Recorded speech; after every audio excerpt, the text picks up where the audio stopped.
The Galactic Council's warning beacon pulsed crimson against the void, its message broadcasting in 17 languages across all known frequencies. Kepler 442. Designation: Death World. No outsider species has survived longer than 72 standard. Hours: quarantine zone entry forbidden. Captain Zara Thorne read the warning for the third time as her modified cargo hauler drifted past the beacon. She cracked her knuckles and smiled grimly at the console display showing the planet below. A swirling mass of storm clouds, volcanic activity, and what the Council's xenobiologists had classified as aggressively hostile megafauna. "Looks like home," she muttered, engaging the descent thrusters. The planet had earned its reputation through the corpses of would-be conquerors. The Vraxian Imperium had sent 3 expeditionary forces, each one torn apart by creatures that defied conventional classification. The crystalline Nethri had attempted to establish mining operations, only to have their quantum-hardened facilities reduced to glowing slag within days. Even the warrior caste Corvin, bred specifically for hostile world colonization, had lasted barely 60 hours before their distress beacon went silent. Zara's ship bucked violently as it entered the atmosphere, buffeted by winds that would have grounded aircraft on most civilized worlds. Lightning, if it could be called that, crackled in sheets of purple and gold, each bolt carrying enough energy to power a small city. Through the reinforced viewport, she caught glimpses of the surface: jagged obsidian peaks wreathed in toxic gas, forests of metallic trees that rang like bells in the perpetual storms, and vast creatures moving between them like living mountains. Her ship's automated systems screamed warnings in multiple languages, but Zara had disabled the emergency protocols weeks ago. She'd studied this world for months, poring over the fragmented reports of previous expeditions, learning from their mistakes. Where others saw certain death, she saw opportunity. The landing was rough. Zara's ship carved a furrow through a field of crystalline grass that chimed ominously in the wind. As the engines powered down, she could hear them. The sounds that had driven previous visitors insane, roars that seemed to shake the planet's core, chittering that suggested intelligence behind countless compound eyes, and something else, a deep rhythmic thrumming that felt like a heartbeat in her bones.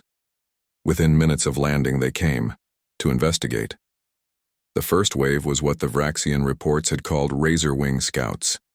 Creatures resembling pterodactyls crossed with industrial shredders, their wings edged with monomolecular bone. They circled Zara's ship in shrieking clouds, their cries sharp enough to crack standard hull plating.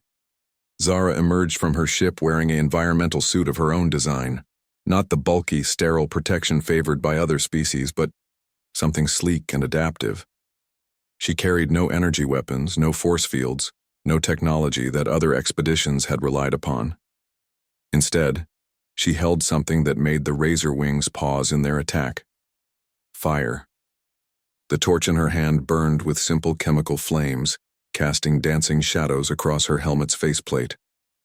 The creatures, for all their alien ferocity, recognized something primal in that light, something that spoke to evolutionary memories of the first predator to master flame. They kept their distance. Over the following days, Zara began to build. Not a fortress or a research station like previous expeditions, but something unprecedented on this hostile world: a home. She erected solar collectors that could function in the planet's chaotic electromagnetic environment, designed waste recycling systems that could process the exotic local minerals, and established hydroponic gardens in reinforced greenhouse modules. The predators tested her constantly: shadow stalkers, invisible hunters that moved like liquid darkness, found her motion sensors and adaptive lighting systems. Acid spitters, bloated creatures that could dissolve through titanium, met chemical, neutralizing agents and reinforced ceramic barriers. The massive boulder beasts that had crushed Corvin battle tanks learned to avoid the seismic sensors Zara had buried around her perimeter. But the most significant change wasn't in her defenses. It was in her approach. Where other species had tried to dominate Kepler 442c, Zara adapted to it. She studied the predator's hunting patterns and built her routines around them. She learned which plants were toxic and which could be processed into nutrients.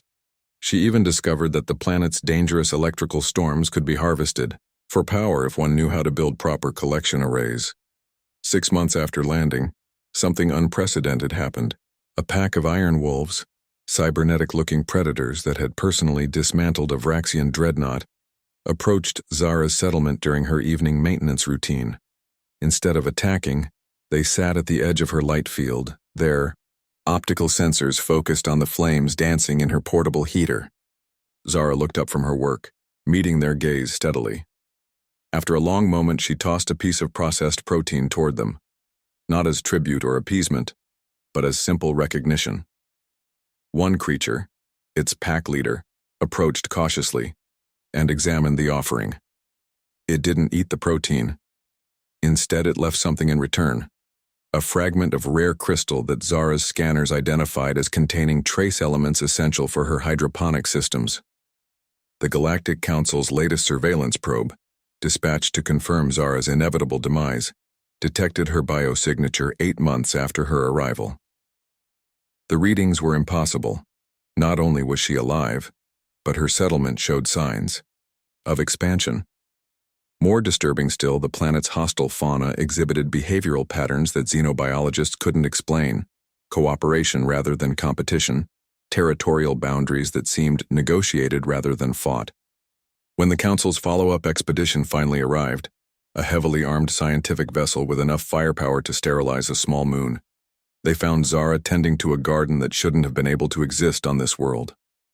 Around her, settlement, creatures that had torn apart starships wandered peacefully, some bearing crude modifications that looked almost like tools. "How?" asked Commander Vexhai, the expedition leader, his 4 eyes wide with disbelief as he studied the readings from his ship's sensors. Zara looked up from her work, dirt under her fingernails, her face tanned by alien starlight. Behind her, an iron wolf pack was helping to transport building materials, while overhead, a formation of razor wings served as an early warning system against the truly dangerous predators that still roamed the deeper wilderness. "Simple," she replied, wiping sweat from her brow. "Everyone else tried to conquer this place. I just decided to live here." The Council's expedition returned with reports that fundamentally changed xenobiological understanding of predator world ecosystems. But Zara remained on Kepler 442c, expanding her settlement, negotiating with pack leaders, and slowly transforming a death world into something unprecedented in galactic history, a place where human and alien predators had learned to coexist. Her garden grew, her creatures thrived, and somewhere in the vast galaxy, other humans began to look at the supposedly impossible worlds with new eyes, wondering what homes they might build in places others feared to tread.